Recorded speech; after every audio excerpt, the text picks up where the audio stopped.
Ya, baik. Assalamualaikum warahmatullahi wabarakatuh. Eh, Perkenalkan sebelumnya kami dari kelompok kelima akan membahas mengenai potensi sumber daya alam dan lingkungan, yaitu pada pembahasan ke-9 jika di LMS. Dan untuk mata kuliah ilmu alamnya dasar. Sebelum itu kami akan memperkenalkan dulu, saya akan memperkenalkan dulu anggota-anggota kelompok kami. Yang pertama ada Den Morise, yang kedua ada Farid Iksan, yang ketiga ada Melinda, yang keempat ada Emrata Raditya, itu saya sendiri, dan juga yang kelima Feren Sokratiana Zahra.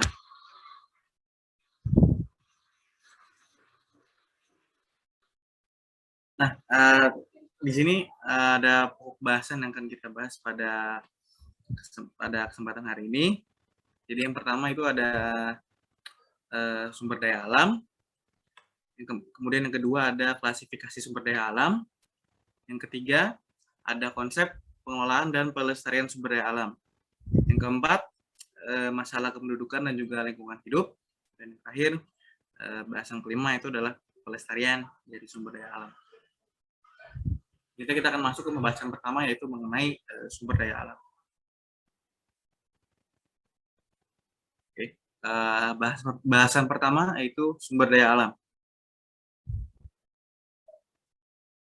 Sumber daya alam atau yang disingkat sebagai SDA merupakan segala sesuatu yang berasal dari alam yang dapat digunakan untuk memenuhi kebutuhan hidup manusia.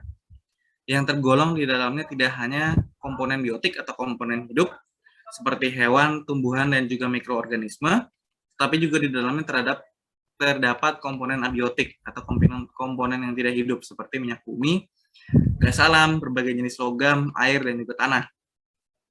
Nah, kehidupan manusia ini sangat tergantung pada sumber-sumber daya alam tersebut, baik yang biotik maupun juga yang abiotik. Nah, karena sumber daya alam itu sendiri merupakan modal utama dan fundamental atau modal yang paling dasar untuk memenuhi kebutuhan kita selaku umat manusia.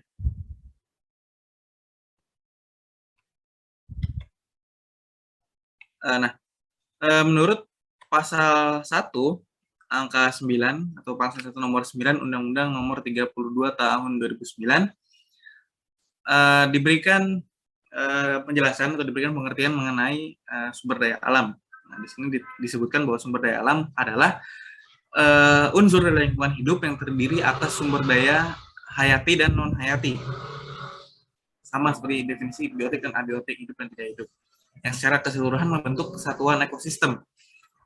Sumber daya alam hayati diartikan sebagai unsur-unsur hayati di alam yang terdiri dari sumber daya alam nabati atau tumbuhan, dan juga sumber daya alam hewani atau satwa ataupun dari hewan yang bersama dengan unsur non hayati atau dengan unsur non hidup di sekitarnya secara keseluruhan membentuk sebuah ekosistem.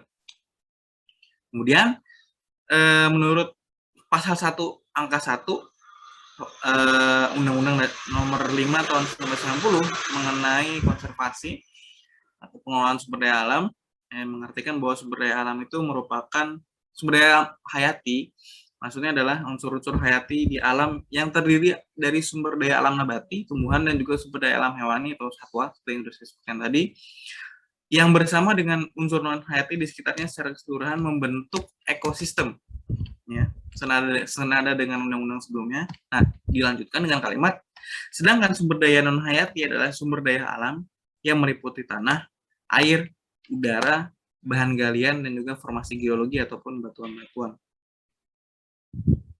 Selanjutnya akan dibacakan oleh teman saya, Farid. Ya, oke. Terima kasih, Raka. Yang kedua ada klasifikasi sumber daya alam. Ini boleh di next.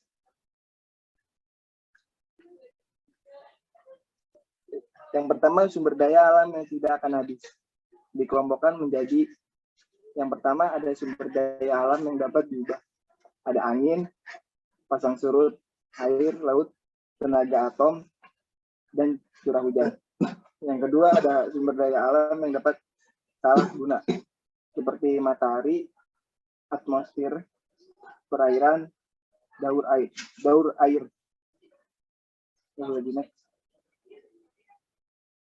Yang kedua adalah sumber daya alam yang dapat habis. Dikelompokkan menjadi yang pertama sumber daya alam yang dapat dipertahankan, seperti sumber daya alam yang dapat diperbarui, yaitu sumber daya alam hayati, fauna, dan flora. Selanjutnya sumber daya alam yang tidak dapat diperbarui, misalnya satwa liar dan ekosistem alam. Yang kedua, daya alam yang tidak dapat dipertahankan, seperti sumber daya alam yang dapat digunakan lagi melalui daur ulang, misalnya metal dan permata. Lalu sumber daya alam yang tidak dapat dipergunakan lagi, misalnya minyak bumi, gas bumi, timah, dan batu bara.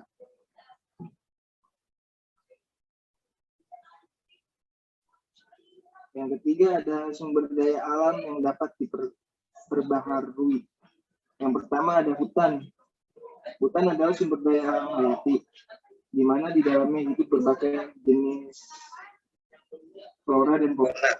Luas hutan di Indonesia sekitar 75% dari luas daratan Indonesia. 25% daratan lainnya adalah dihuni atau sebagai tempat manusia. Hutan di Indonesia ditumbuhi oleh berbagai jenis tumbuhan. Yang kedua ada pertanian. Hasil pertanian antara lain padi, jagung, sayur-sayuran, bawang, jeruk, apel, mangga, dan lain-lain. Yang ketiga ada perkebunan.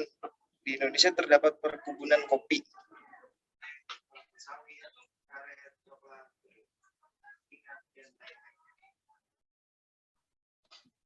Yang keempat ada peternakan. Hasil budidaya peternakan misalnya sapi, kerbau, kambing, domba, ayam, bebek, kelinci, telur puyuh, ulat sutra, lebah, dan lain-lainnya. Boleh di next. Yang keempat ada sumber daya alam yang tidak dapat diperbarui. Sumber daya yang dapat habis dan tidak dapat diperbarui, non-renewable resource. Disebut juga sumber daya alam konvensional. Meliputi yang pertama minyak bumi. Minyak bumi berasal dari hewan dan jasa teknik yang mati berjuta-juta tahun yang lalu. Minyak bumi dipakai untuk energi, misalnya BBM dan industri kimia, misalnya plastik. Yang kedua, gas alam. Tersedianya gas alam di Indonesia masih cukup besar. Daerah penghasil gas alam yaitu Aceh, Natuna, Bontang, dan Sulawesi Selatan. Yang ketiga ada batu bara, terbentuk dari tumbuhan mati berjuta-juta tahun. Penggunaan batu bara sebagai bahan bakar untuk industri dan rumah tangga. Yang keempat ada mineral, contoh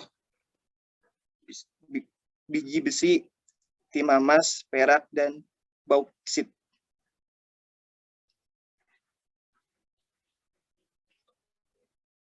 Yang kelima ada sumber daya alam yang dapat didaur ulang. Yang pertama sumber daya air. Air merupakan sumber daya alam yang paling erat kaitannya dengan kehidupan manusia. Air yang ada di bumi dibagi menjadi beberapa jenis. Ada air laut, es kutub, air tanah, air danau, mata air, air sungai, dan uap air.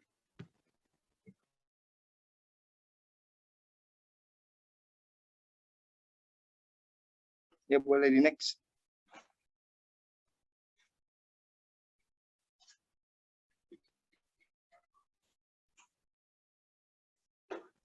Udah di next belum? Ya, yang kedua sumber daya udara merupakan sumber oksigen yang sangat penting bagi kehidupan. Oksigen diperoleh dari hasil fotosintesis tumbuhan berklorofil. Lapisan udara yang menyelimuti bumi antara lain troposfer mencapai ketinggian 16-19 km dari garis khatulistiwa. 8/9 km di kutub.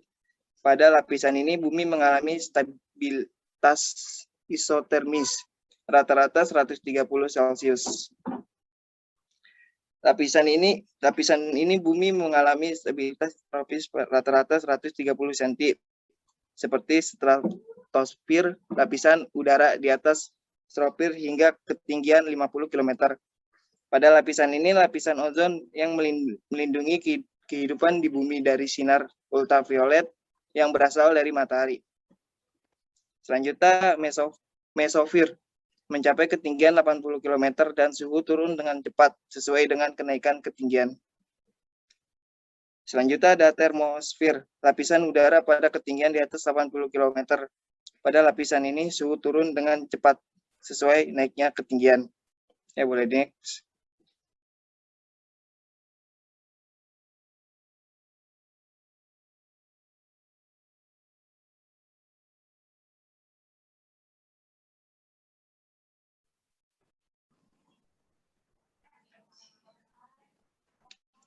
Oke, yang keenam ada sumber daya energi. Dikembangkan sebagai energi alternatif yang tidak akan habis dan tidak mencemari lingkungan. Yang kedua ada panas bumi, disebut juga energi geotermal. Energi ini dapat dimanfaatkan untuk menggerakkan turbin pembangkit listrik. Energi ini berasal dari magma dan geyser. Yang ketiga, angin, udara yang bergerak dari tekanan yang tinggi ke tempat tekanan yang rendah. Terjadi karena perbedaan daya serap pada permukaan.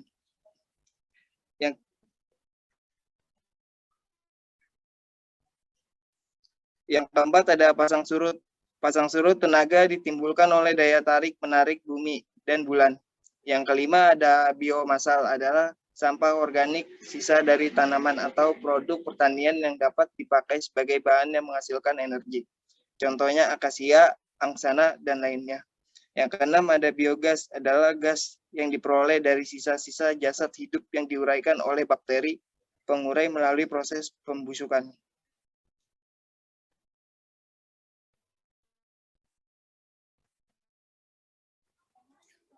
Tiga, konsep pengelolaan dan pelestarian sumber daya alam. Lanjut. Konsep pengelolaan sumber daya alam secara umum diorientasikan pada hubungan yang saling terkait dan seimbang antara kebutuhan hidup manusia dan sumber daya alam, sehingga kelestarian kualitas lingkungan, kelestarian hasil dan pemanfaatan sumber daya alam tetap terjamin. Lanjut. 5 prinsip yang harus diperhatikan dalam pengelolaan sumber daya alam hayati adalah: pertama, prinsip dan toleransi. Artinya keanekaragaman memiliki batas toleransi tertentu sehingga tidak boleh dilanggar.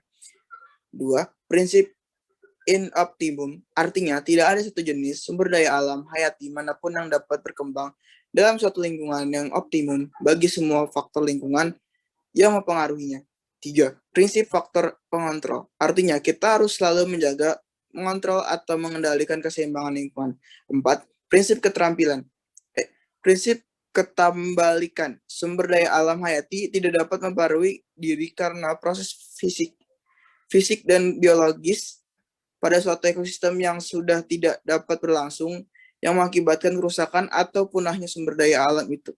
5, prinsip pembudidayaan. Pembudidayaan sumber daya alam hayati untuk jangka pendek dan jangka panjang yang terus-menerus dijaga dan dipelihara, membudidayakan sumber daya alam hayati, selain memberikan manfaat, juga menuntun tanggung jawab manusia. Lanjut.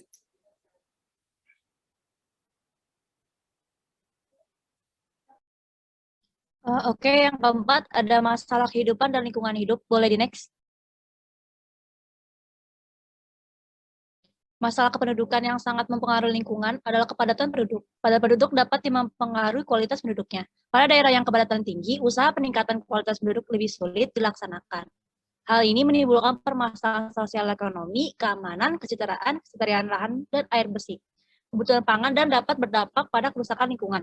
Tumbuhnya kawasan industri dan semakin padatnya pemukiman penduduk di daerah perkotaan menyebabkan timbulnya berbagai masalah yang nyata. Jadi next.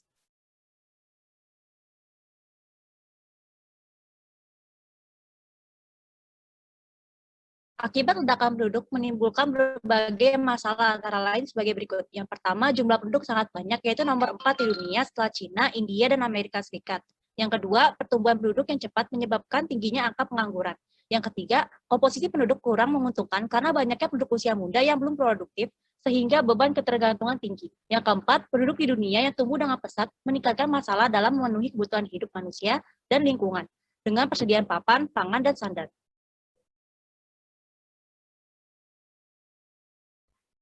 Di sini ada solusinya, yaitu pertama keluarga berencana.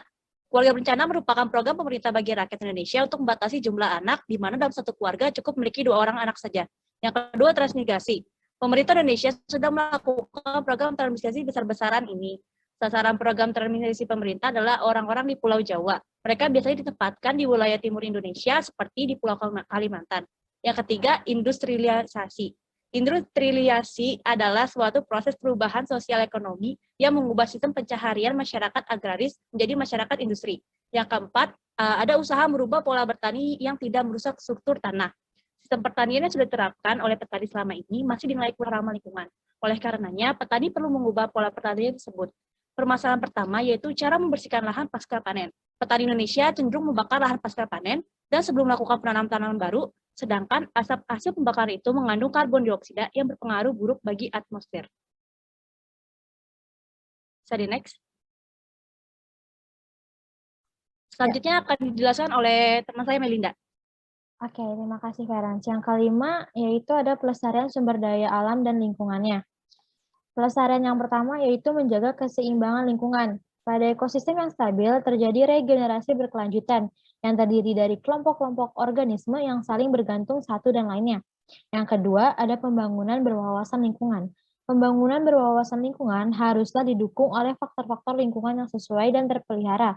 Proses ekologis yang esensial atau proses fotosintesis, kemampuan memperbarui lingkungannya, dan pengendalian populasi. Pembangunan berwawasan lingkungan memiliki dua dimensi, yaitu yang pertama, dimensi teknoekologis. Kegiatan ini, pembangunan haruslah pada lokasi yang telah direncanakan dengan konsep tata ruang.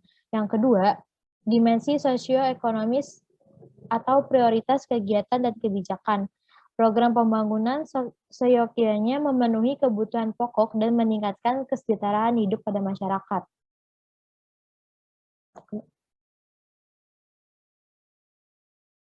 Oke, yang ketiga yaitu pembangunan berkelanjutan. Kelestarian lingkungan diperlukan untuk pertumbuhan ekonomi. Sebaliknya, pertumbuhan ekonomi diperlukan untuk kelestarian lingkungan. Agar terjamin usaha pembangunan berkelanjutan, harus ada keseimbangan pada usaha pembangunan dan pelestarian lingkungan. Usaha yang dilakukan untuk melindungi lingkungan harus dilaksanakan dengan cara produk dan proses produksi yang ramah lingkungan.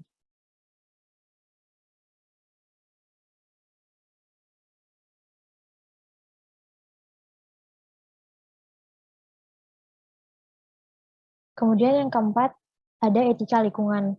Prinsip-prinsip dari etika lingkungan hidup ialah 1. Prinsip sikap hormat terhadap alam. Prinsip ini menunjukkan bahwa ada cara-cara bagi manusia untuk dapat menghormati alam seperti merawat, menjaga, melindungi, dan melestarikan alam beserta seluruh isinya tersebut. Yang kedua, prinsip tanggung jawab moral terhadap alam. Sejatinya, alam adalah milik kita bersama, maka rasa tanggung jawab untuk merawat dan menjaga alam itu harus tertanam pada diri manusia. Yang ketiga, prinsip solidaritas kosmis. Prinsip solidaritas kosmis mendorong manusia untuk melakukan upaya menyelamatkan lingkungan guna menyelamatkan seluruh kehidupan yang ada di dunia. Yang keempat, prinsip kasih sayang dan kepedulian terhadap alam. Prinsip kasih sayang dan kepedulian adalah prinsip moral satu arah, menunjukkan yang lain tanpa mengharapkan balasan.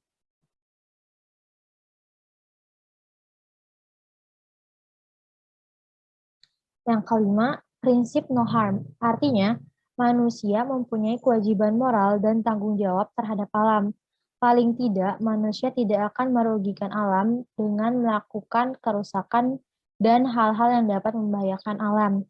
Yang keenam, prinsip hidup sederhana dan selaras dengan alam. Prinsip ini menekankan pada nilai, kualitas, dan cara hidup, bukan kekayaan, sarana, serta standar material. Yang ketujuh, prinsip keadilan. Manusia harus berperilaku adil terhadap apapun yang memiliki keterkaitan dengan alam semesta, termasuk di dalamnya sistem sosial yang harus diatur agar berdampak positif bagi kelestarian lingkungan hidup. Yang kedelapan, prinsip demokrasi. Demokrasi memberi tempat seluas-luasnya bagi perbedaan, keanekaragaman, dan pluralitas. Yang kesembilan, prinsip integrasi moral. Prinsip ini utamanya ditujukan kepada orang-orang yang menjabat kedudukan lebih tinggi dalam berkehidupan atau bernegara, atau orang-orang yang memiliki keahlian dan tanggung jawab di bidang yang berhubungan dengan lingkungan dan alam.